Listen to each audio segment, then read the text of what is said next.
and there is a good likelihood that the prevailing afflictions are not the grand dilemmas of humanity, such as the origin of the universe or what existed before, not because these are uninteresting topics, but because most of us are excessively preoccupied with the concerns of daily life, bills to pay, worldly desires, life's uncertainties, and matters of the heart. However, few would consider seeking answers to these anxieties in philosophy.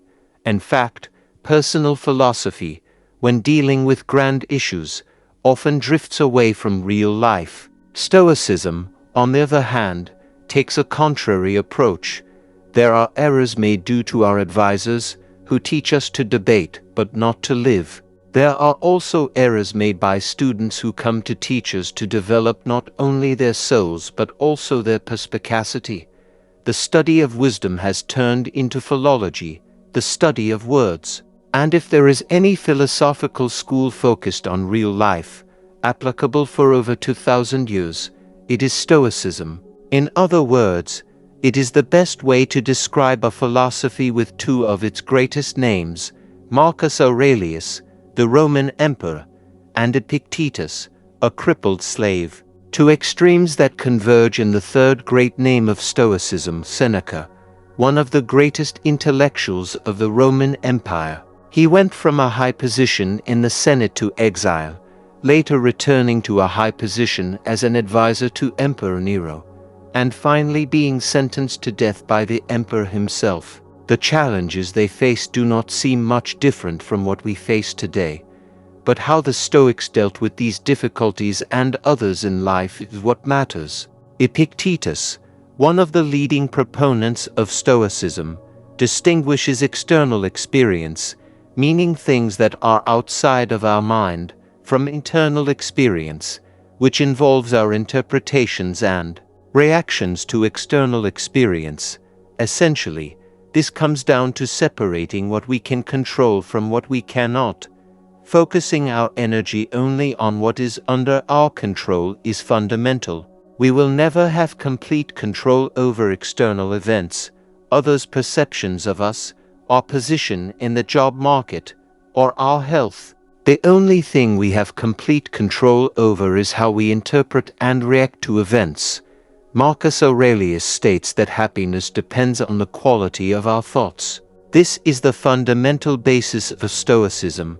Seneca adds, if it's not right, don't do it.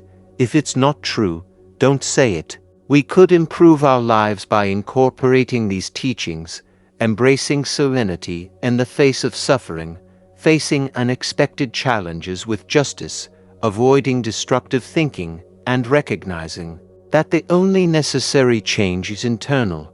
Stoicism does not advocate passivity in the face of injustices. Marcus Aurelius had to make significant decisions during a turbulent time of wars and the Antonini Plague. However, Stoic philosophy believed that, to generate positive changes in others, it was necessary to first cultivate the four historical virtues: courage, justice, self-control, and wisdom. This ancient philosophy has not aged and remains relevant in the quest for a more meaningful and peaceful life. It teaches us that the mind has mastery over matter, and that the art of living a happy life is an inner journey. The wisdom of the Stoics resonates with the contemporary pursuit of minimalism and reminds us that true happiness does not come from acquiring things or changing the external world, but from becoming better people. An ancient school of philosophy that emphasizes the development of self-control, wisdom, and serenity to deal with life's challenges. It explains the key points: everyday concerns. Most people tend to worry more about day-to-day issues, such as paying bills, personal desires, uncertainties, and emotions. These problems may seem less philosophical, but they are the ones that truly affect most of us. Stoicism is presented as a philosophy that directly addresses these concerns. Unlike some other philosophical schools that focus on more abstract issues, Stoicism has a practical focus on real life. Internal control. The distinction between what we can control, our attitudes and reactions, and what we cannot control, external events and others' opinions. Concentrating our efforts and energy only on what we can control is one of the main tenets of this philosophy. Self-control and wisdom. Stoic philosophy promotes self-control to avoid impulsive reactions and the pursuit of wisdom to interpret events in a balanced manner. It teaches us to accept what cannot be changed and to act justly in situations we can influence. Meditations and reflections.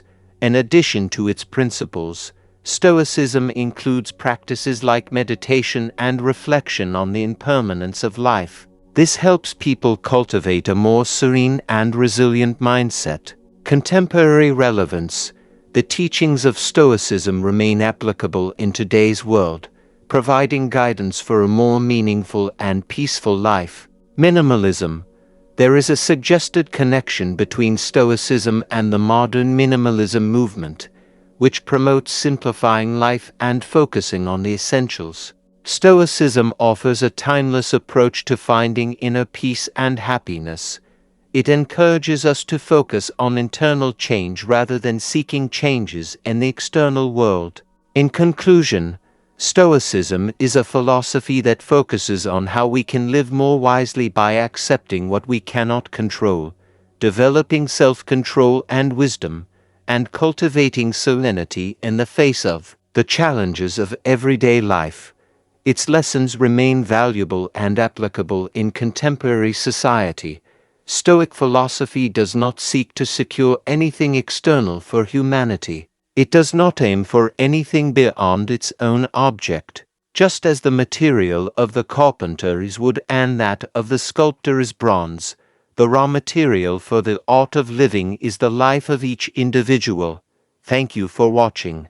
If you like my work and want more content like this, please consider supporting me. If you enjoyed the video, leave a like, share it, subscribe to the channel, and enable notifications to receive updates.